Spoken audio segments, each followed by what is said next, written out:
Hello दोस्तों, कैसे हो? आज की हमारी मूवी है अनब्रोकन। तो शुरू करते हैं आज का रिव्यू और एक्सप्लेनेशन। आपसे रिक्वेस्ट है कि वीडियो को लाइक कर दें। अनब्रोकन ये फिल्म लुई ज़ैम्पेरिनी के जीवन के संघर्षों की सच्ची कहानी है। जब लुई छोटा था तो बहुत शैतान था। वो बहुत शैतानी करता और उसकी शैतानी से उसके पेरेंट्स, उसके पड़ोसी, आसपास के सब लोग बहुत परेशान थे।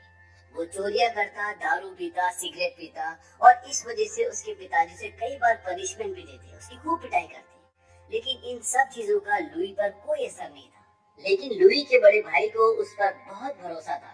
एक बार लुई की कुछ गलत हरकत देख के उसका पीछा करता है और लुई बहुत तेज भागता है। उसी वक्त उसका भाई जो ग्राउंड में रनिंग कर रहा होता है उसे भागता हुआ देखता है और वो लुई को रनर बनने के लिए मोटिवेट करता है और उसे प्रैक्टिस भी करवाता है। एक दिन लुई बोलता है कि मुझे अपने आप पे भरोसा नहीं, मैं तुम्हारी तरह नहीं हूँ, दूसरों की तरह नहीं हूँ, मैं नहीं कर सकता।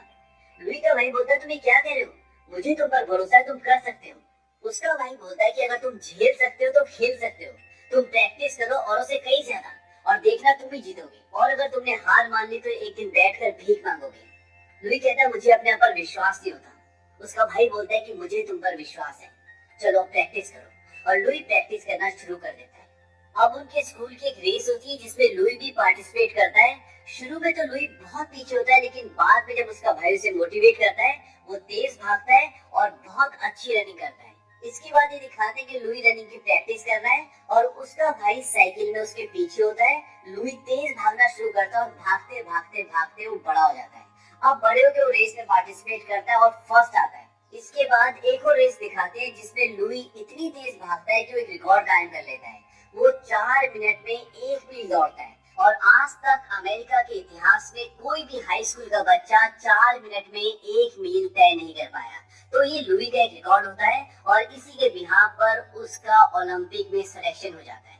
अब जब वो ओलंपिक में जा रहा होता है तो अपने भाई को बोलता है कि तुम भी साथ चलो। उसका भाई बोलता है कि मैं साथ क्यों चलूं, तुम जीतने वाले तो हो नहीं। वो कहता है कि मुझे भी पता है, लेकिन अगले ओलंपिक में मैं सबको दिखा दूंगा। उसका भाई बोलता है टोक्यो। वो कहता है हाँ टोक्यो, क्योंकि अगला ओलंपिक टोक्यो में है। अब जब वो ट्रेन में चढ़ जाता है तो उसका भाई बोलता है कि दर्द की एक पल की कीमत जीवन भर की महिमा होती है। यानी कि जिंदगी में कभी कभी ऐसे पल आते हैं जहाँ पर इंसान टूट जाता है, हार मान लेता है, और उस पल में अगर इंसान हार न माने, आगे बढ़े, लड़े, तो बशर्ते उसकी पूरी जिंदगी बदल सकती है। और इसके बाद लुई ओलंपिक के लिए चला जाता है। ओलंपिक में वो 5000 मीटर की रेस में हिस्सा लेता है और वो सारे राउंड्स में बहुत पीछे रहता है, पर वो आखिरी राउंड में इतनी तेज भागता है कि वो एक वर्ल्ड रिकॉर्ड सेट कर देता है। आज से पहले इतने कम समय में आखिरी राउंड किसी ने भी कंप्लीट नहीं किया था। और ये ओलंपिक हुआ था 1936 में। लुई का सपना था कि अगला ओलंपिक जो 1940 में जापान के टोक्यो शहर में होना था, वो उसमें जाएगा, पार्टिसिपेट करेगा और अपने देश के लिए मेडल लेकर आएगा। लेकिन उसका ये सपना पूरा नहीं हो पाया, क्योंकि उस वक्त तक वर्ल्ड वॉर 2 शुरू हो चुका था और 1940 का ओलंपिक रद्द हो गया। और अब कहानी आती है सीधा 1943 में, जब वर्ल्ड वॉर 2 चल रहा था और इस समय अमेरिका और जापान के बीच में लड़ाई चल रही होती है। और अब लुइस अमेरिकी सेना में एक बॉम्बार्डियर होता है। उनकी पूरी एक टीम होती है जो प्लेन से जाती है और दुश्मन की चौकी पर धावा बोलती है, उन पर बम गिराती है और उन्हें निस्तो नाबूद करती है। अब एक दिन दुश्मन से लड़ते लड़ते उनका प्लेन बहुत बुरी तरह से क्षतिग्रस्त हो जाता है और उनके काफी सारे साथी जख्मी भी हो जाते हैं। तो वो वापस जाके लैंडिंग करने की कोशिश करते हैं, लेकिन ये लैंडिंग बहुत मुश्किल थी क्योंकि प्लेन काफी हद तक डैमेज हो चुका था। अब पायलट लैंडिंग करता है और लैंडिंग करते हुए प्लेन का एक टायर भी फट जाता है, लेकिन फिर भी पायलट उसे संभालता है और बहुत मुश्किल से रोकता है और इसमें किसी की भी जान नहीं जाती। लुई अभी भी रनिंग की प्रैक्टिस करता है। वो रनिंग कर रहा होता है और उसका दोस्त उसके पीछे जीप में आ रहा होता है। तभी उनके कुछ और दोस्त आते हैं और कहते हैं हमें जाना होगा, लेकिन इस बार हमें जंग में नहीं जाना, बल्कि हमें कुछ लोगों को ढूंढने जाना है। माना जा रहा है कि वो लोग समंदर में कहीं फंस गए हैं, तो हम सबको अभी उनको ढूंढने के लिए जाना है। अब उनकी पूरी टीम उन्हें ढूंढ रही होती है, लेकिन उनके खुद के प्लेन की हालत बहुत अच्छी नहीं होती। तभी उनके प्लेन में कुछ टेक्निकल प्रॉब्लम आ जाती है और उनका प्लेन क्रैश हो जाता है और समंदर में गिर जाता है। इस क्रैश में सभी मर जाते हैं, बस 3 बचते हैं, जिसमें से एक लुई भी होता है। अब वो तीनों के तीनों 2 एयरबोट में बैठ जाते हैं, क्योंकि उनके पास 2 एयरबोट होती हैं और खाने के लिए कुछ चॉकलेट्स और थोड़ा सा पानी। तो लुई बोलता है कि एक टुकड़ा चॉकलेट सुबह और एक टुकड़ा शाम को खाएंगे और पानी 2 घूंट से ज्यादा एक दिन में कोई भी नहीं पिएगा। वो ऐसा इसलिए बोलता है कि उन्हें कौन कब ढूंढने आएगा इसका कुछ पता नहीं। अब उनके सामने है अथाह समंदर जिसका कोई छोर नहीं दिखता। अब रात को सब सो जाते हैं और जब सुबह उठते तो देखते कि आसमान में एक प्लेन होता है। वो उसे गन फायर से बहुत सिग्नल भेजते, पानी में भी कलर लगाते हैं, लेकिन वो लोग उन्हें नहीं देख पाते और प्लेन चला जाता है। इस बात से सब बहुत डिसअपॉइंट हो जाते हैं। तभी लुई देखता है कि वहाँ पर चॉकलेट के खाली डिब्बे पड़े होते हैं। दरअसल उनमें से एक ने, जिसका नाम मैक होता है, उसने रात को सारी चॉकलेट खा ली थी। इस बात पर लुई उस पर बहुत गुस्सा करता है। वो बोलता है कि इससे कोई फर्क नहीं पड़ता। लुई बोलता है इससे फर्क पड़ता है, सबको फर्क पड़ता है। अब उन्हें समंदर में फंसे हुए कुछ दिन हो चुके हैं और भूख और प्यास से उनका बुरा हाल है, क्योंकि समंदर का पानी नहीं पिया जा सकता, वो खारा पानी है और उसको पीने से तबीयत खराब हो जाती है। वो सब चुपचाप गुमसुम नाव में बैठे होते हैं। तभी एक बहुत बड़ा पक्षी आकर उनकी नाव में बैठ जाता है और ये पक्षी एक खाना है और अगर उन्होंने ये मौका गवा दिया तो फिर ये मौका दोबारा हाथ नहीं लगेगा। और लुई बड़ी सतर्कता से उस पक्षी को पकड़ लेता है और वो उसको खाते हैं, लेकिन वो उन्हें हजम नहीं होता और उन सबको उल्टियां होना शुरू हो जाती है।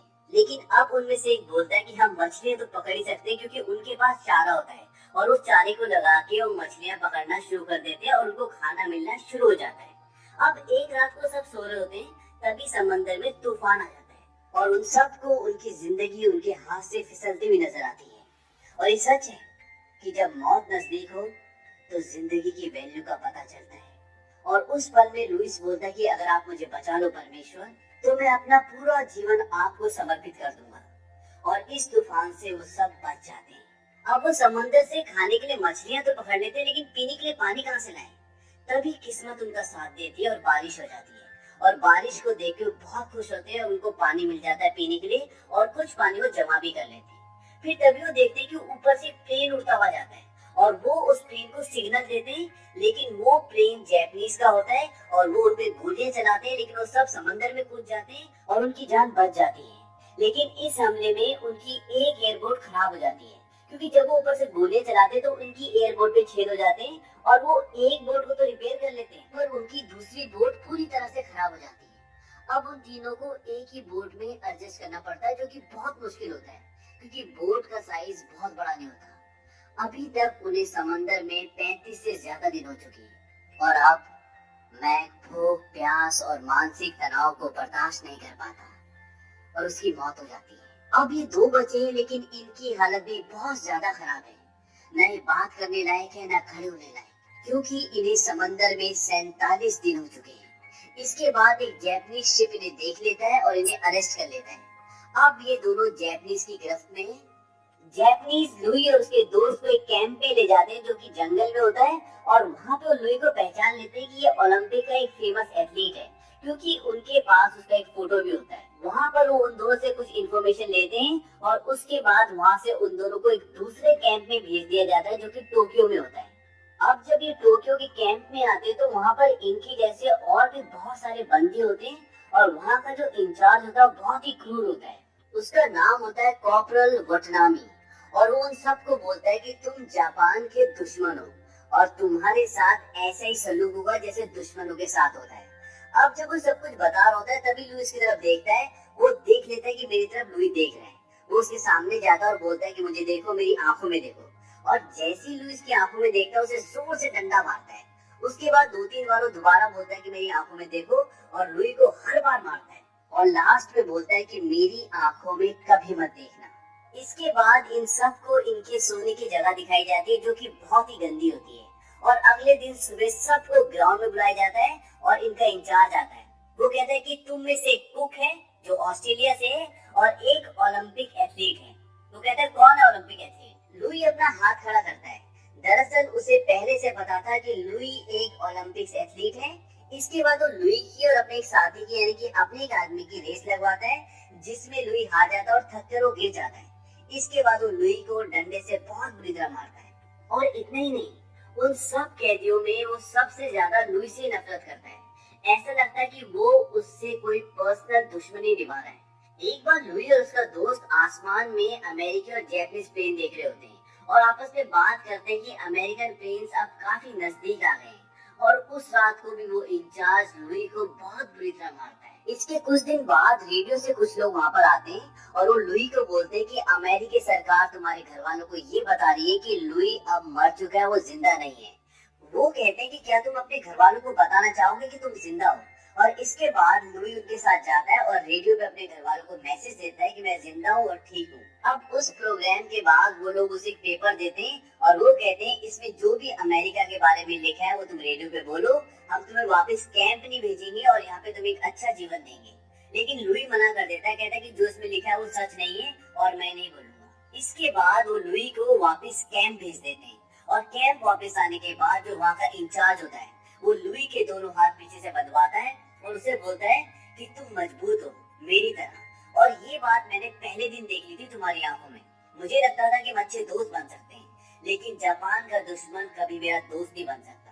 वो लुई को कहता है कि तुम बात नहीं मानते, आदर नहीं करते और आज मैं तुम्हें आदर करना सिखाऊंगा। वहाँ पे जितने भी सैनिक, जितने भी बंदी होते हैं, वो उन सबको बोलता है कि सब एक एक जोरदार पंच इसके मुंह पे मारेंगे। हालांकि कोई भी लुई के मुंह पे पंच नहीं मारना चाहता, तभी वो लुई के दोस्त को लाते हैं और वहाँ का जो इंचार्ज होता है वो उसे मारना शुरू कर देता है और कहता है कि अगर तुमने इसके मुंह पे पंच नहीं मारा तो मैं इसे मारता रहूंगा। इसके बाद लुई सबको बोलता है कि मुझे मारो और एक एक करके लुई को सब एक एक पंच मारते हैं और इतने सारे पंच खाकर लुई की हालत खराब हो जाती है। इसके बाद लुई की जिंदगी में उन सब कैदियों की जिंदगी में एक अच्छी खबर आती है और वो खबर ये होती है कि जो यहाँ का इंचार्ज होता है कॉर्पोरल वटनामी, उसका प्रमोशन हो गया है और उसका यहाँ से ट्रांसफर कहीं और कर दिया गया है। अब एक रात को उनके कैंप में बमबारी होती है और उस बमबारी में उनका पूरा कैंप तबाह हो जाता है और जल जाता है। अब उन सब कैदियों को जो वहाँ बच जाते हैं उन्हें वहाँ से ट्रांसफर करके दूसरे बंदी गृह में भेज दिया जाता है और जब वो सब लाइन में खड़े होते हैं तभी लुई देखता है कि वहाँ का इंचार्ज कॉर्पोरल वटनामी है और ये देखकर लुई के पैर लड़खड़ा जाते हैं और वो गिरने वाला होता है कि उसका एक साथी उसे संभाल लेता है। अब वो इंचार्ज लुई के सामने आता है और उससे बोलता है कि तुम मेरी आंखों में क्यों नहीं देखते, पर लुई उसकी आंखों में नहीं देखता। फिर भी वो उसके सिर में एक जोरदार डंडा मारता है और अगले दिन से सब के सब कैदी काम पे लग जाते हैं और यहाँ पर इनका काम बहुत ही मुश्किल होता है क्योंकि यहाँ पर इन्हें नाव में कोयले को लोड करना होता है। एक बार लुई जब काम कर रहा होता है तो ऊंचाई से नीचे की तरफ आ रहा होता है, तभी उसे एक जैपनीज सिपाही ऊपर से धक्का दे देता है और नीचे गिर जाता है और उसके पैर में बहुत जोर से चोट लगती है। इस कैंप में काम बहुत हार्ड है, इसलिए सबकी हालत खराब हो चुकी है। एक दिन लुई बहुत थक जाता है और वो थोड़ी देर के लिए रुक जाता है, थोड़ा सा सहारा ले लेता है। तभी वही सैनिक आता है, वही सिपाही आता है जिसने उसे ऊपर से धक्का दिया था और उसे पकड़कर वो अपने इंचार्ज के पास ले जाता है और वहाँ पर बहुत सारी लकड़ियाँ होती है। ये सीन इस मूवी का सबसे बेस्ट सीन है और इसीलिए जब आप अनब्रोकन मूवी का पोस्टर देखेंगे तो उस पोस्टर में इसी सीन का फोटो होता है। अब वो लुई को बोलता है कि इस लकड़ी को उठाओ और वो लकड़ी बहुत भारी होती है और लुई की हालत पहले से खराब होती है। अब लुई बड़ी मुश्किल से उस लकड़ी को उठाकर अपने कंधे पर रखता है, तब वो इंचार्ज बोलता है कि इसे अपने सिर के ऊपर उठाओ और लुई बड़ी मुश्किल से उसे अपने सिर के ऊपर उठाता है और वो इंचार्ज बोलता है कि अगर इसने लकड़ी नीचे गिराई तो इसे गोली मार देना। अब लुई लकड़ी को उठा के तो रखता है लेकिन लकड़ी उसके सिर के ऊपर नहीं, धीरे धीरे नीचे आ जाती है और सिर से नीचे हो जाती है। अब सब के सब शांत होते हैं, सारे कैदी रुक जाते हैं, कोई काम नहीं करता और सारे सिपाही जो जैपनीज सिपाही है वो भी लुई को देखते हैं। लुई बिल्कुल शांत होता है, जोर जोर से सांसें ले रहा होता है। तभी लुई उस इंचार्ज की आंखों में देखना शुरू करता है और पूरी जान लगा के उस लकड़ी को अपने सिर के ऊपर उठा देता है और उसकी आंखों में देखता रहता है, उसे घूरता रहता है। वो इंचार्ज बोलता है कि मेरी आंखों में मत देखो, लेकिन लुई फिर भी उसकी आंखों में देखता रहता है। वो कई बार उसे मना करता है लेकिन लुई उसकी आंखों में देखता रहता है। तब वो भागता हुआ उसके ओर आता है और उसके हाथ में जो लकड़ी होती है उससे लुई को बहुत बुरी तरह मारता है, लेकिन फिर भी लुई उसकी आंखों में देख रहा होता है। उसके बाद वो अपनी लकड़ी फेंक देता है और लुई को बहुत सारे पंचेस मारता है और लुई को अपना वो पल याद आता है जब वो रनिंग कर रहा होता है। यहाँ पर कहीं ना कहीं लुई ने अपने डर से, अपने दर्द से जीत हासिल कर ली थी। दर्द के एक पल की कीमत जीवन भर की महिमा होती है, ये बात उसके भाई ने उसे सिखाई थी। कॉर्पोरल वटनामी उसे इतनी बुरी तरह मारता है कि वो खुद भी बहुत थक जाता है। लुई के अंदर अब इतनी भी हिम्मत नहीं होती कि वो खड़ा हो सके और लुई रात भर वहीं पड़ा रहता है। इसके बाद एक दिन वो सभी कैदियों को बाहर इकट्ठा करते हैं और उनका एक ऑफिसर बोलता है कि लड़ाई अब खत्म होने की कगार में है, इसीलिए हम आप सबको न्योता देते हैं कि आप हमारी हुकुरा नदी में नहाएं। इसके बाद सारे कैदी नदी की तरफ जाते हैं। उन्हें डर लगता है कि अब ये हमें मार देंगे। अब जब सब के सब नदी में खड़े होते हैं तभी उनको एक हवाई जहाज आता हुआ नजर आता है, और जब वो हवाई जहाज उनके पास आ जाता है तो वो देखते हैं वो उनकी कंट्री का अपना हवाई जहाज होता है, और इसको देखकर वो बहुत खुश हो जाते हैं क्योंकि उन्हें पता चल जाता है कि जंग अब खत्म हो चुकी है। इसके बाद हवाई जहाज से नीचे उनके लिए खाना फेंका जाता है, और अब सारे के सारे खुश हैं और सब के सब जो खाना ऊपर से फेंका गया वो खा रहे हैं और एंजॉय कर रहे हैं। लेकिन लुई कॉटरल वटनामी के कैबिन में जाता है, लेकिन वहाँ पर कॉटरल वटनामी नहीं होता। उसका वही डंडा होता है जिससे वो लुई को बहुत मारता था, और सामने कॉटरल वटनामी और उसके पिता की एक फोटो होती है जिसमें कॉटरल वटनामी बहुत छोटे होते हैं। दरअसल कॉटरल वटनामी उस जगह को छोड़ के जा चुका होता है। इसके बाद लुई वापस अपनी कंट्री आ जाता है, और कंट्री आने के बाद सबसे पहले अपनी जमीन को चुनता है। उसके बाद अपनी माँ से, अपने पिताजी से, अपने भाई से मिलता है और बहुत खुश होता है।